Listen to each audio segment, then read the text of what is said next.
இரவில் கேட்க வேண்டிய இறைவனின் வார்த்தை. அடைக்கலான் குருவி அலைந்து போவது போலும், தகவிலான் குருவி பறந்து போவது போலும் காரணமில்லாமல் இச்சாபம் தங்காது.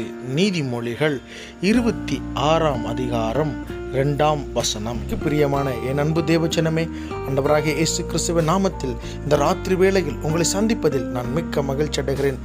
இந்த வசனத்தில் நாம் பார்க்கிறோம், இதை கடைசியாக சொல்லப்பட்டிருக்கிற ஒரு வாக்கியத்தை பார்க்கிறோம். காரணம் இல்லாமல் இச்சாபம் தங்காது.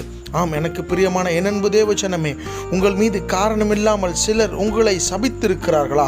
அல்லது நீங்கள் நல் காரியத்தை செய்து அது நிமித்தமாக ஒரு தீய காரியம் என்று அவர்களுக்கு புரிந்து அவர்கள் உங்களை சபித்திருக்கிறார்களா? அது காரணமில்லாமல் சபிக்கப்பட்டது. அந்த காரணமில்லாத சாபம் பலிக்காது என்று இந்த வேத வசனம் சொல்லுகிறது. பிரியமானவர்களே, இந்த ராத்திரி வேளையில் நிம்மதியாய் தூங்குங்கள். ஆண்டவர்களை